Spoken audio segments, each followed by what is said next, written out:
अरे अब कुछ मत पूछ विमला, लाख जतन करने के बाद भी महीने के आखिर तक हाथों में चमन्नी भी नहीं बच पाती। कभी अपने लिए कोई छोटी सी भी चीज लेनी हो तो 10 बार सोचना पड़ता है। तू सही कहती है, आमदनी तो बढ़ती नहीं, लेकिन दूसरी तरफ महंगाई दिन ब दिन बढ़ती ही जा रही है।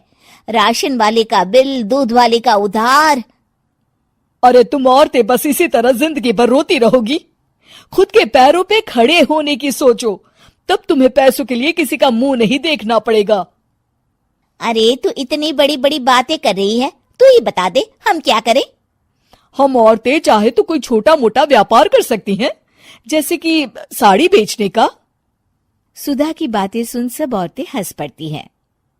ना भाई ना, मेरे पति को ये सब पसंद नहीं है, वो तो मुझे मार डालेंगे। दूसरी औरतें भी विमला की बात से सहमति जताती है और साड़ी का व्यापार करने से मना कर देती हैं। अगले दिन सुधा अपनी सास से ये बात कहती है। बस अब यही काम रह गया था, सारा दिन यही सब सोचती रहती हो। अरे बढ़िया आई साड़ी बेचने वाली। तभी वहां सुधा का पति विवेक आता है। अपनी माँ की बात काटते हुए कहता है, अरे माँ, सुधा ठीक ही तो कह रही है। अगर ये साड़ियों का व्यापार करना चाहती है तो इसमें क्या गलत है? मुझे तो सुधा की बात पसंद आई। अरे मजाक है क्या व्यापार करना? अच्छे अच्छों की खटिया खड़ी हो जाती है। मैंने दुनिया देखी है। बेटा तुम लोग ज्यादा हवा में मत उड़ो, और फिर साड़ियाँ खरीदने के लिए पैसे कहाँ से लाएगा? तुम उसकी चिंता मत करो माँ, मैं देख लूंगा।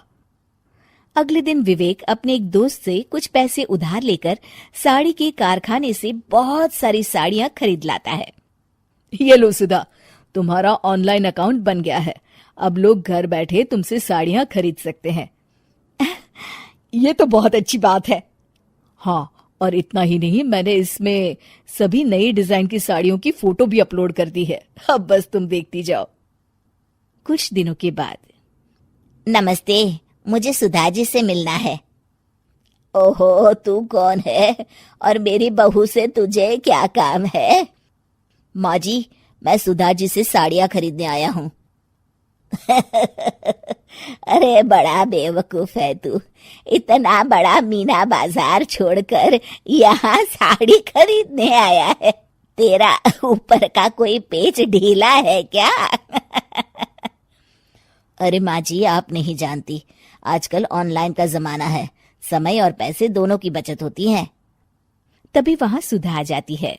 सुधा बिरजू को साड़ियाँ दिखाती है। क्या बात है सुधा बहन जी, आपके पास तो बहुत ही सुंदर सुंदर साड़ियाँ हैं। एक काम करिए, ये वाली दे दीजिए और ये वाली भी। छोड़िए, एक काम करिए, ये सभी ही दे दीजिए। सुधा की सास हैरान रह जाती है। अरे इतनी साड़ी का तू करेगा क्या? अरे माँ जी, मेरी बीवी पहनेगी। अरे कितनी बीवियां है तेरी? माँ जी आप भी ना, बीवी तो एक ही है। पहले तो मैं 2-4 साड़ियाँ लेने आया था, लेकिन अब पूरी 20 साड़ियाँ ले जा रहा हूँ। ये लीजिए सुधा बहन जी, आपके पैसे, चलता हूँ। धीरे धीरे सुधा के द्वारा घर में खोली गई छोटी सी दुकान चल पड़ती है और देखते ही देखते सुधा के घर ग्राहकों की लाइन लग जाती है। पैसों की आमदनी देख सुधा की सास की आंखें फटी की फटी रह जाती है। जा बहू, अब तू थोड़ा आराम कर ले, इन लोगों को मैं साड़ियाँ दिखा देती हूँ। माँ जी आप? अरे हाँ हाँ, अब जा भी। इस तरह सुधा की सास भी उसके कारोबार में हाथ बटाने लगती है। देखो सुधा, तुम्हारा व्यापार तो चल पड़ा। पिछले कुछ महीनों में इतनी कमाई हुई है कि तुम्हें यकीन नहीं होगा। सच? हाँ, और तुम्हें पता है माँ, दोस्त से लिया हुआ उधार भी चुकता करके अच्छे खासे पैसों की बचत भी हो गई है। सुधा की सास अपनी बहू और बेटी की कामयाबी पर बड़ा खुश होती है। बहू की तरक्की देख के मैं बहुत खुश हूँ बेटा। तूने साबित कर दिया कि अगर पति का सपोर्ट मिले तो पत्नी कुछ भी कर सकती है। जी माँ जी, आपने बिल्कुल सही कहा।